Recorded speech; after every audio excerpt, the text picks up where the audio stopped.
Hello and welcome back to my channel, or welcome if you're new. My name is Laura, and in today's video we are going to be talking about something new for this channel. We're going to be talking about books. I don't know if you've noticed, but I've been putting out a lot less content so far in 2023 than I have in the past couple years, and the reason for that is books. Let me give you a little bit of backstory. I found myself picking up this book at Christmas time. I think it was called 25 Days Until Christmas. I think I gave it like a 3.5, 4-star type of rating. I wouldn't say it's like the best book in the world, but for some reason it was just such a nice, cute little story, and it has spiraled my love of books again. I don't know. If you're new here, I'm a mom of 5. I work full-time. We live on a farm. What I did to try to fit reading back into my life was, one, I'm filming and editing videos less, so that's one of the reasons.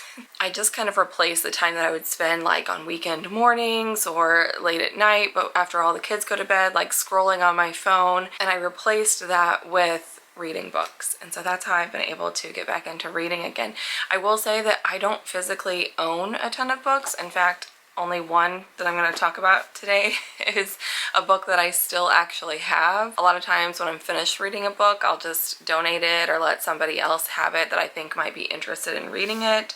I'm kind of a minimalist-ish when it comes to like physical belongings. I'm constantly trying to like pare down the things that I own rather than trying to like fill it up. And we also just don't have any space in our home for a large bookshelf to carry all of these books. I also think there's something to be said about making sure that people realize that you don't have to buy books. Of course we want to buy and support authors, but if it's not something that's affordable for you to go out and buy a ton of books, renting books from the local library, I mean, that's the way that I go. This is the book that I'm currently reading. I won't be reviewing this one yet because I'm not done with it, but it's a library book. You know, that's where most of these books that I'm going to be talking about have come from, is just borrowing them from my local library. Of course, the disadvantage of borrowing books from the library versus buying them is that sometimes the really popular books that are like blowing up on TikTok and social media are harder to get your hands on because there's a lot of times like a long wait list. But how I handle that is I'll put that popular book on hold, knowing that I'm in the queue and that I will get it eventually, but in the meantime I'll read something else from my TBR list. It's worked out really well for me so far, and I'm really enjoying most of the books that I've read so far this year. I'm going to be reviewing books that I've read January through March of this year in this video, and then every few months I'll do this again. I know that several of my subscribers also like to read, and so I thought that you would appreciate some of these reviews. You can also keep up with me on Goodreads. I would love to have more friends on there to connect with and to see what you're reading. I know that Roxy from Holo Holo Adventures and I are following each other on there. I love seeing what my YouTube friends are reading. So if you want to connect with me on Goodreads, it's just show me an adventure. You can find me over there. If you want to be more like current, since I'm not going to be doing these videos all the time. I feel like I've talked enough, so let's go ahead and get into the books that I've read so far. I'm gonna review them in the order that I have read them. The first being one that I started at the very end, like the last couple days of 2022, but I finished it in January of this year, so I am counting it for this year, and that is called The Nothing Man by Catherine Ryan Howard. It's kind of like the mystery thriller genre. It's told by 2 different points of view, and I rated this at 3.5 stars. I will say that on Goodreads, I'm pretty generous too with the stars, so like if I really think something's like a 3.5, I'll go ahead and give it a 4 stars, because as far as I know, you can't do like a half star on Goodreads. So I do usually round up. If it's like a solid 3.5 stars, I will go ahead and give it 4 stars on Goodreads. So I just want to make that disclaimer in case you're like, on Goodreads it says that you gave them a 4 star. Just saying. With The Nothing Man, I did appreciate like 2 very distinct voices. She establishes that very well. It's kind of like you're getting the point of view of the protagonist and the antagonist both. Their lives are going to, you know, meet at some point, several points throughout the book, and it's very interesting. I think that part was very well done. I will say that the ending was predictable for me, but very satisfyingly so. So solid 3.5 stars. The next book that I have is one that I actually physically still have. I got this from Target. This is Where the Crawdad Sing by Delia Owens. I thought this book was so beautifully written. I gave this 4.5 out of 5 stars. Again, I rounded up on Goodreads to 5 stars even. This is a movie, I guess. It says now a major motion picture. I have not seen that. I actually always really prefer to read a book before I see the movie, if possible. She went into so much detail about the setting, which I really appreciated. It's set in like a marsh on the North Carolina coast, on the East Coast. It's just, I don't know, I just felt like I was there with the characters the whole book. It's very heartbreaking at times, this book. I would say maybe look up some trigger warnings for this. And main character in this book is just so resilient.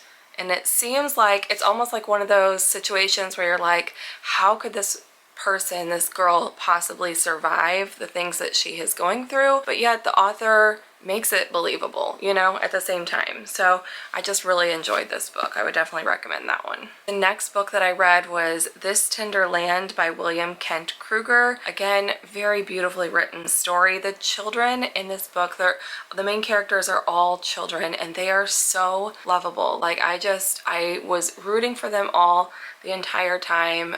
It's a little bit of like an emotional roller coaster, the situations, again, some like really kind of heartbreaking situations that these characters endure. I don't think that there's any truth to like the actual main characters or the plot, but it weaves in lots of bits of history in a very believable way. I didn't really love the ending. I gave this a 4.5 out of 5 stars. I feel like it would have been a 5-star if the ending was just slightly different.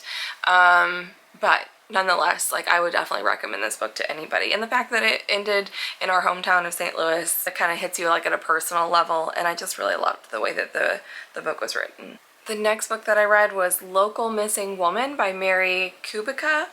And I gave this a 3-star rating. I would say a very solid 3-star rating. This is another like murder mystery thriller genre, similar to the Nothing Man. I feel like if you liked The Nothing Man, you would probably also like Local Missing Woman. I prefer The Nothing Man, just like the writing and some of the things that happened in the plot of The Nothing Man, better than the Local Missing Woman. I will say a lot of people seemed like really surprised by the ending of Local Missing Woman, but as soon as the actual killer was introduced, I knew who it was going to be. I knew it was going to be that character from the second that they were introduced, but it was still like pretty well written. I feel like the main character did some things that were like slightly naive and irritating. You know, it's like, why would you do that? Type of thing.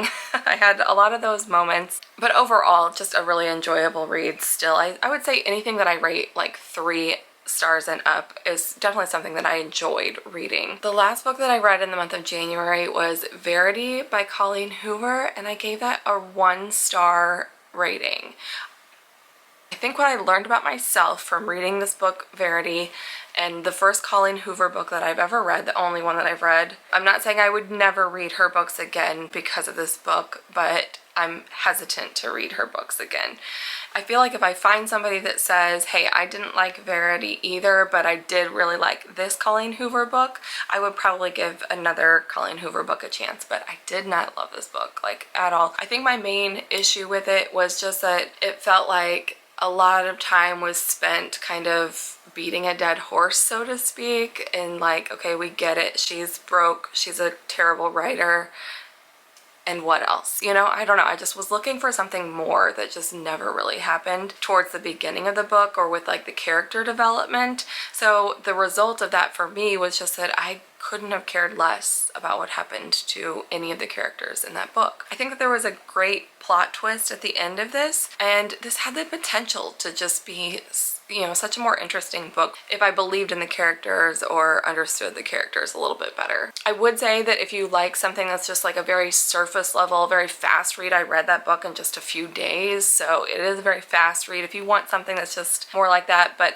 don't expect this to be like a lighthearted book whatsoever. I also would say that before you read this book, read all the trigger warnings, because some of it was really hard to get through. If bad things happening to children is a trigger warning for you, it would not be the book for you, that's for sure. I only read 2 books in the month of February, but One, because I did more filming and editing that month than I did in the month of January, and February is also a shorter month, but also one of the books that I read was my first 5-star rating of the year, and that was Little Women by Louisa May Alcott. Oh my gosh, this is a classic. It's a children's book actually, because it was written in the 1800s. It does take a little bit of getting used to, but then once I got used to the way that it was written, I was loving it. It does read almost as if each chapter is like its own little short story, which I actually really loved, and knowing the history that that's how the book was originally published, I just, you know, it makes sense for what it is. So for me, a 5-star rating is where I wouldn't change a thing about the book. And obviously with this being such a classic, Louisa May Alcott, you can tell that she sees herself in the character Jo. If you've never read Little Women, I felt like I might be the only person that's never read it before. It's such a popular classic book, but there was a thing going on at our local library that was like a winter bingo. One of the little tasks on the bingo square was to read a book that you've always wanted to read. So for me, that was Little Women. I had never crossed it off my list, and I'm so glad that I did. I feel like those were characters that will stick with me forever. I cried, and I am not a crier, especially when it comes to books. A lot of times songs and music will make me cry, but I almost never cry in books, and I shed a few tears in Little Women. I just love these girls and this whole family. They're so wholesome, and they're so well-rounded. So like going from Verity to Little Women was like two complete opposites, because it's strictly a character-driven book in Little Women. Like almost nothing happens really other than these characters just living their lives and you following along with them, but it's just, that was everything to me. I love them so much. The mother, I think now that I'm almost like 40 years old and a mother myself, I related to her so much. You just get little glimpses of like the fieriness inside the mother, but you can tell she's being, you know, she's restraining herself for the sake of her children and being a good role model, but you know, you see little glimpses of her fieriness inside of her. I really adored this book. If you've never read it, I think it's a must for everybody. The other book that I read in February is also because of that library bingo, because one of the squares also said read a book with one of the 4 seasons in the title, and so I just, you know, was searching through the books and happened upon another classic. It's a John Steinbeck book that I had never read. I had read other John Steinbeck books before, Grapes of Wrath, Of Mice and Men, but I had never read this one. It's called The Winter of Our Discontent.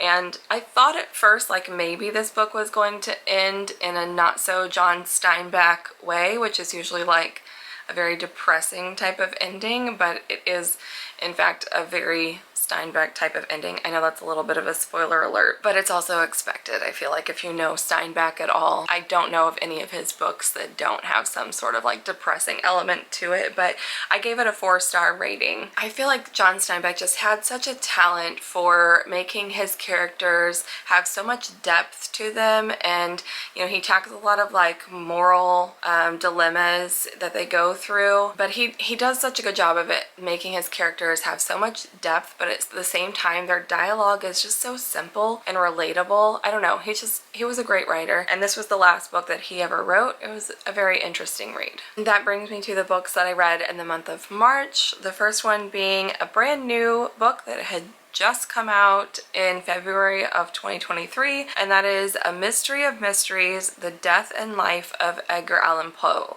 This is a biography, and I am not one for biographies. Typically, that's not a genre that I typically gravitate towards, but my mom and I are going on a road trip in a couple of months, and one of the stops along that road trip is going to be one of Edgar Allan Poe's homes in Baltimore, Maryland, and his gravesite there as well. And so I wanted to read more about Poe and learn more about him. Of course, I've read a ton of his poems and short stories, but I really liked reading a biography about him, and just the fact that this was a new one coming out. I don't have a lot to compare it to because, like I said, I don't read a ton of biographies. I will say that I think most biographies are written with some sort of bias in mind toward the person that they're writing about. Typically the author, I feel like, feels a certain type of way about them, and that's why they want to write the book about them, right? I feel like this author does have some particular thoughts about Edgar Allan Poe, but he does a good job of painting a pretty well-rounded picture about who Poe was. I love that he weaved lots and lots of works of Poe into the story. I learned a lot about him, and actually a couple people that he interviewed for his research on the book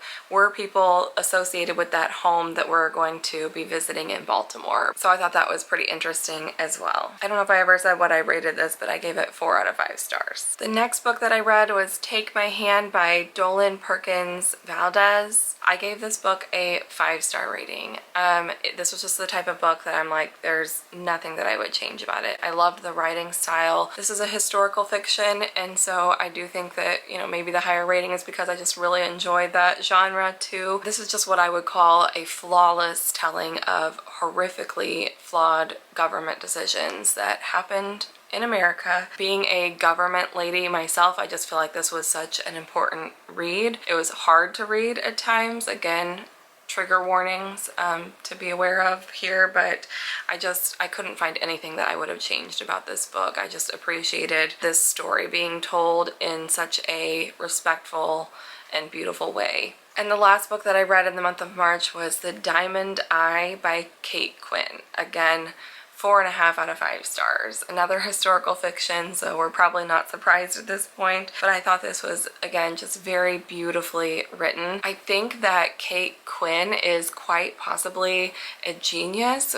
because she could make a Russian single mother sniper during World War II feel not only interesting, but like lovable, relatable, somebody that you're rooting for, you know, to me, like a modern day American woman. I've never been in the military. I've picked up a gun only once in my life, but the fact that, you know, she was able to make that character so relatable and just really well done. The ending was just a little bit far-fetched for me, but also satisfying, so I'm willing to overlook that part of it. There were just a little bit of times where like some of the war stuff was dragging on just the slightest bit for me, but it was still pretty fast-paced and a pretty easy read overall. And I put at least one other book from Kate Quinn on my TBR list because I enjoyed this book so much. It's one that I will be thinking about for a long time. Well, I talked too long and my battery died, but that is going to be it for this video. That is all the books that I've read so far this year. If you have suggestions for books that you want to see me read, it doesn't matter what genre they're in, I'm open for just about anything. Leave them in the comments down below and I will add them to my TBR list. And if they're recommended from you guys, I will probably even bump them up so that we can talk about them. Go follow me over on Goodreads if you want to follow along with my little reading journey. Again, thank you so much for watching. Give the video a thumbs up if you enjoyed it and subscribe if you want to see more from us. We'll see you again next time. Bye-bye.